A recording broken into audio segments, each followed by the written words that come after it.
नमस्कार दोस्तों, मैं हूं देवांग और साइबर वर्ल्ड के एक और नए प्रैक्टिकल वीडियो में आपका स्वागत है। दोस्तों, आज के वीडियो में हम एसक्यूएल इंजेक्शन का इंट्रो सेक्शन का एक और नए प्रैक्टिकल देखेंगे। तो चलिए शुरू करते हैं। लेकिन दोस्तों, वीडियो में आगे बढ़ने से पहले अगर आपको हमारे वीडियोस पसंद आ रहे हैं तो इन्हें लाइक ज़रूर किया कीजिए। और दोस्तों, अगर अभी तक आप हमारे चैनल पर नए हैं और आपने हमारे चैनल को सब्सक्राइब नहीं किया तो नीचे दिए गए सब्सक्राइब बटन पर क्लिक करके बाजू में दिए गए बेल आइकन को दबा के ऑल पे क्लिक करना बिल्कुल मत भूलिएगा, ताकि ऐसी वीडियोस आपको मिलती रहे और आपको सब कुछ सीखते रहें। तो चलिए दोस्तों, आ चुके हैं हम अपने लैपटॉप की स्क्रीन के ऊपर फिर से एक और बार, और आज के वीडियो में हम अगली प्रैक्टिकल देखेंगे एसक्यूएल इंजेक्शन इंट्रो की। तो चलिए, सबसे पहले मैंने यहाँ पे अपना वेबगोट ओपन कर लिया है। अब यहाँ पे लॉगिन कर लेता हूँ साइबर वर्ल्ड, और साइबर वर्ल्ड से तो ये देखिए दोस्तों, यहाँ पे हमने लॉगिन कर लिया है। चलिए चलते हैं इंजेक्शन और एसक्यूएल इंजेक्शन इंट्रो के ऊपर। तो यहाँ पे हम आ गए हैं पेज के ऊपर, और पिछले वीडियोस में हमने एसक्यूएल इंजेक्शन के इस वीडियोस में पिछले हमने 1, 2 और 3 सेक्शन देखे थे। इस बार हम चौथा सेक्शन देखेंगे, जिसमें हमें यहाँ पे दिया गया है डेटा डेफिनेशन लैंग्वेज। ठीक है, तो डेटा डेफिनेशन लैंग्वेज का मतलब यहाँ पे क्या होता है, includes the command for defining the data structure. ठीक है, डेटा स्ट्रक्चर को डिफाइन करने के लिए, जैसे कि हमें कुछ टेबल के अंदर स्ट्रक्चर डिफाइन करना है, उसके लिए डेटा के अंदर कुछ जो स्ट्रक्चर है उसे डिफाइन करना है, तो डेटा डेफिनेशन लैंग्वेज का यूज़ होता है। DDL commands are commonly use to define a database schema. ठीक है, जैसे कि हमें कुछ कैरेक्टर सेट में ऐड करना है, यानी कि वेरचर ऐड करना है, इंटीजर ऐड करना है, कुछ data set, data schema, database schema add करना है, उसके लिए DDL का यूज़ होता है। और the schema refers to the overall structure और organisation of the database, and in SQL database includes objects such as table, indexes, views, relationship, trigger and more। ठीक है, तो DDL का यहाँ पे सिंपल सा मतलब ये होता है कि आप डेटाबेस के अंदर जो कुछ भी डेटा के टेबल के अंदर जो कुछ भी स्ट्रक्चरल चेंजेस करने हैं वो कर सकते हैं। ठीक है, तो ये देखिए, टेबल को क्रिएट करना है, ऑब्जेक्ट को क्रिएट करना है, तो उसके लिए क्रिएट कमांड यहाँ पे DDL में आता है। उसके बाद ऑल्टर कमांड आता है, आपको एग्जिस्टिंग डेटाबेस को के स्ट्रक्चर को ऑल्टर करना है, चेंज करना है, उसके लिए आता है। यानी कि टेबल के स्ट्रक्चर को चेंज करना है, टेबल में कोई और कॉलम ऐड करनी है।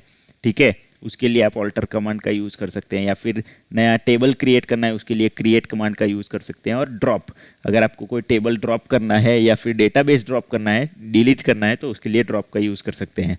यहाँ पे देखिए एग्जांपल दिया गया है, create table employees user ID. ये देखिए, क्रिएट टेबल एम्प्लॉय नाम का टेबल जो है वो क्रिएट किया, यूज़र आईडी उसमें वेरचर 6 नॉट नल प्राइमरी की, उसके बाद first name, second name, department, salary, ये सारी कॉलम नेम उन्होंने दी है। ठीक है, और उसके बाद टेबल यहाँ पे कंप्लीट किया है।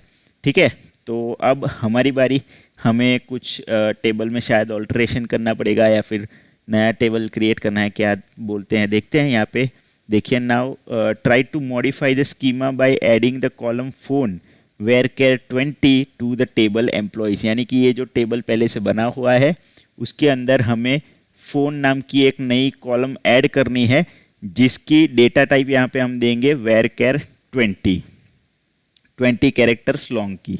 ठीक है, तो चलिए करते हैं इस चीज़ को।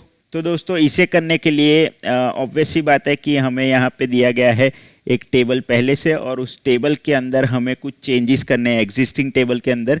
तो हम ऑल्टर कमांड का यूज़ करेंगे। तो सबसे पहले आएगा ऑल्टर, उसके बाद हमें किसके अंदर चेंज करना है, टेबल के अंदर। ठीक है, टेबल, और टेबल का नाम क्या है, EMPLOYEES, एम्प्लॉइज नाम के टेबल के अंदर हमें ऑल्टरेशन करना है। ठीक है, तो ऑल्टर कमांड टेबल के अंदर, कौन से टेबल के नाम, टेबल का नाम, यानी कि कौन से टेबल के अंदर हमें करना है, एम्प्लॉइज टेबल के अंदर।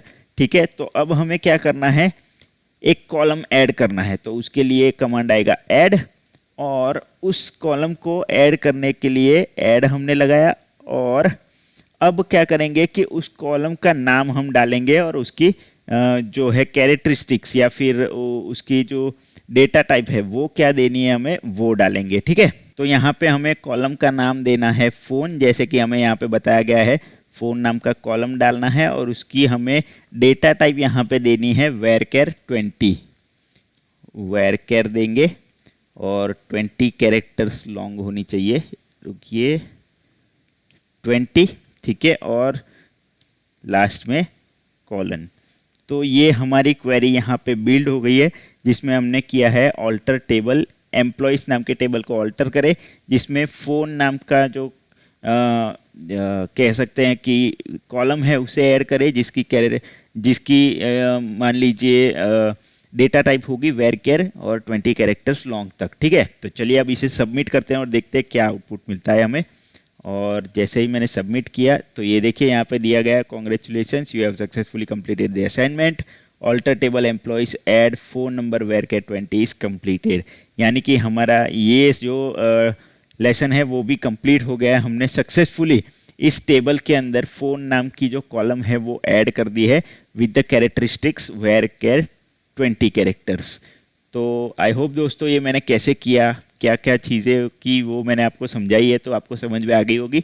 मिलते हैं दोस्तों नेक्स्ट वीडियो में और एक और नई प्रैक्टिकल करेंगे, तब तक के लिए टेक केयर। तो दोस्तों इसी के साथ आज के वीडियो के लिए इतना ही रखते हैं। आई होप कि आपको मैंने ये जो कुछ चीज़ें प्रैक्टिकली सिखाई वो सब कुछ समझ में आ गई होगी।